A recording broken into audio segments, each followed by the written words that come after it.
그 우루과이전이 사실 이틀 남았는데 지금 이제 그 황희찬 선수가 부상에서 아직까지 회복을 못했다는 이야기가 나오고 있습니다. 이게 사실 황희찬 선수가 한국 대표팀으로 넘어오기 전에 울버햄튼에서도 햄스트링에 약간의 이상이 있어서 마지막 경기를 못 나왔거든요. 아예 명단 제외가 됐었고, 그리고 이제 울버햄튼에서도 황희찬 선수의 몸 상태에 대해서 배려를 해주면서 경기에 출전시키질 않았어요. 그런데 대표팀에 합류한 이후에도 황희찬 선수가 이 햄스트링 부상에 대해서 아직까지 좀 완벽하게 회복이 안 된 상태다 라는 이야기가 나오고 있었는데, 이 황희찬 선수의 이 부상 회복 속도가 좀 더디다는 이야기가 있습니다. 이런 기사들이 나오고 있더라고요. 황희찬의 허벅지 상태가 심상치 않아서 벤투호의 우루과이전 준비에 비상등이 켜졌다. 소속팀에 있을 때부터 불편감을 느낀 왼쪽 햄스트링이 상태가 좀처럼 나아지지 않고 있다. 카타르로 간 뒤에 회복에 집중하던 황희찬이 18일부터 선수들과 함께 전술 훈련을 소화했으나 여전히 햄스트링 상태가 좋지 않은 것으로 알려지고 있다. 그래서 황희찬 선수가 회복이 좀 지지부진하기 때문에 우루과이전에 경기에 나오지 못할 가능성도 생기고 있다 라는 기사가 이제 나오고 있거든요. 우리가 우루과이전 바로 직전이기 때문에 황희찬 선수의 몸 상태가 이렇게 회복이 되지 않으면 우리가 좀 생각을 해봐야죠. 황희찬 선수를 빼고 갈지, 아니면 황희찬 선수를 벤치에 출발시킬지. 어쨌든 이 우리 대표팀에서 황희찬 선수는 사실 매우 중요한 자원 중에 하나입니다. 먼저 이제 그 벤투 감독 체제에서 황희찬 선수가 최근 들어서 엄청나게 중요한 선수가 됐어요. 이제 어떤 게 있냐면, 원래 손흥민 선수를 4-2-3-1 전형에서 왼쪽 측면에 배치할 때가 많았잖아요. 이제 그러다 보니까 황희찬이 오른쪽에서 뛰었거든요.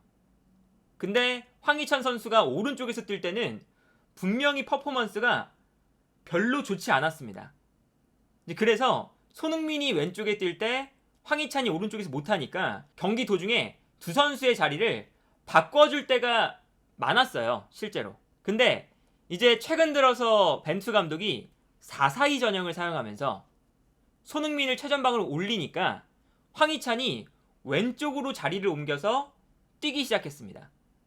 그리고 황희찬이 자기가 좋아하는 위치에서 뛰기 시작하면서부터 우리 대표팀의 경기를 보면 황희찬 선수가 정말 좋은 활약을 많이 보여줬었거든요. 그래서 황희찬 선수가 손흥민 선수를 활용한 4-4-2 전형을 사용했을 때 왼쪽 측면에서 좋은 활약을 보여주는 선수로 우리가 이제 믿을만한 공격 자원으로 자리매김하고 있었는데, 황희찬 선수가 빠져버리면 우리 대표팀에 당연히 아주 큰 문제가 생길 수밖에 없죠.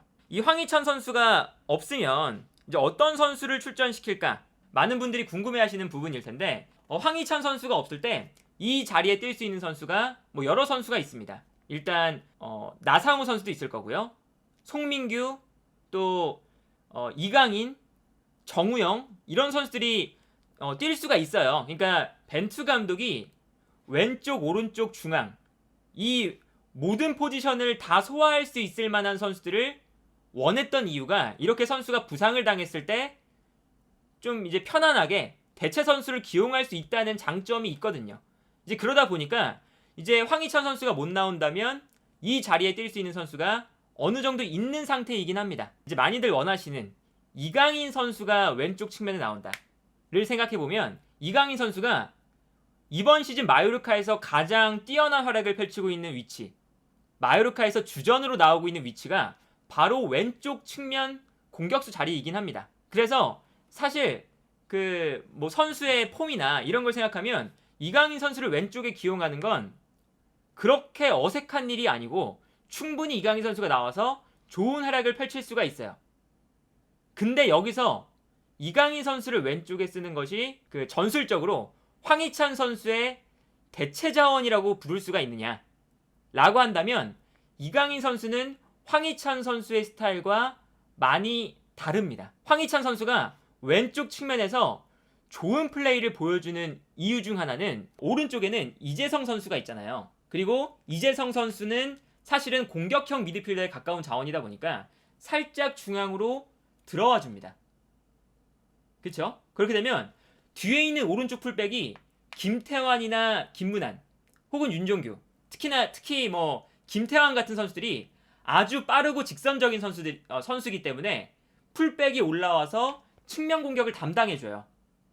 근데 왼쪽은 김진수 선수가 오버래핑을 하면서 직선적으로 움직이기보다 김진수는 살짝 중앙으로 들어오는 자원이죠. 그래서 자연스럽게 황희찬 선수가 반대편에 있는 이재성과 다르게 측면 공격을 주도해야 되는 역할이에요.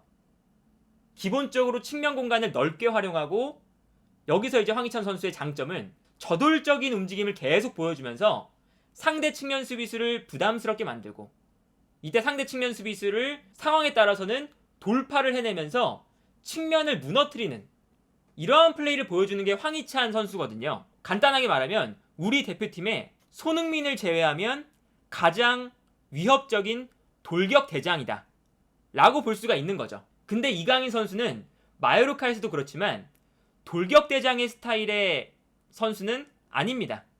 물론 뭐 드리블 돌파 뭐 이런 거 다 좋지만 이강인 선수는 뭐 기본적으로 마요르카에서 왼쪽에서 뛸 때 측면에서 박스 안으로 뛰어들어가는 무리키에게 정확한 크로스를 뿌려주는 플레이를 보여주거나 아니면 살짝 중앙으로 들어와서 뛰어나가는 풀백에게 연계 플레이를 해주거나 이러한 방식으로 이강인 선수는 팀의 경기 운영에서 공격을 중심적으로 풀어주는 이러한 역할을 맡는 선수지.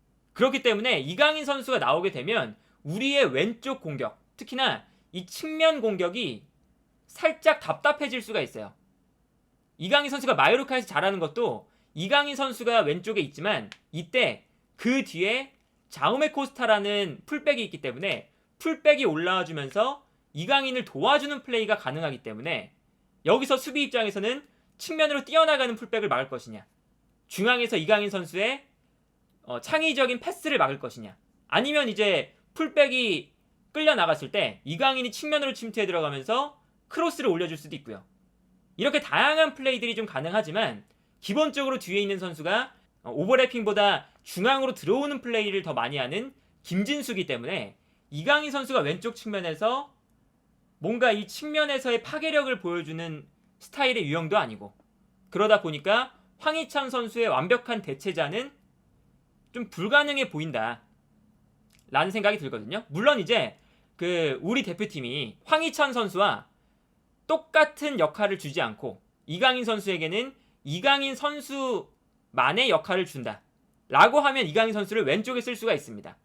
근데 우리 대표팀이 어쨌든 전술적으로 4년 내내 맞춰왔던 팀이고 월드컵에 와서 황희찬 선수가 부상을 당했다고 해서 갑자기 전술을 또 변경하는 것이 무리가 있거든요. 그렇기 때문에 이강인 선수를 왼쪽 측면에 배치하는 건 황희찬 선수와 이강인 선수의 그 스타일적인 차이를 생각해보면 뭔가 이강인 선수가 황희찬 선수를 대체한다 라는 것은 조금 무리가 있다. 그리고 여기에 더해서 황희찬 선수의 대체자가 이강인이 아니라면 많이들 또 원하시는 정우영이 왼쪽 측면에 배치된다 라고 생각했을 때는 정우영 선수도 황희찬 선수와는 스타일이 좀 다릅니다. 그리고 정우영 선수는 애초에 분데스리가에서 측면에서 뛰었을 때 측면 돌파 능력이나 측면에서의 뭐 드리블 능력이나 이런 것들이 부족해서 분데스리가에서 포메이션 변경을 하면서 중앙 공격수로 뛰고 있는 선수예요. 특히나 세컨드 스트라이커 자리에서. 그러다 보니까 분데스리가에서 정우영 선수가 기본적으로 측면에서 좀 부족한 모습을 보여줬기 때문에 중앙에서 뛰는 건데 우리 대표팀에서 갑자기 정우영을 측면에 쓴다? 이것도 사실은 황희찬 선수의 자리를 완벽하게 대체하는 방법이라고 보기는 좀 어렵죠.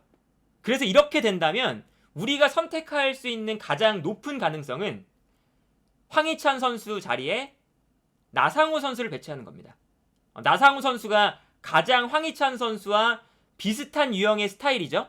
드리블 돌파 능력도 좋고 그리고 저돌적인 움직임도 좋고 수비로 내려갈 때도 전방 압박과 부지런하게 수비로 내려오는 플레이도 좋고, 물론 이제 황희찬 선수만큼의 퍼포먼스를 보여줄 수 있느냐 없느냐는 그 다음 문제지만, 어쨌든 황희찬 선수와 가장 스타일이 비슷한 왼쪽 측면 공격수는 나상호 선수입니다.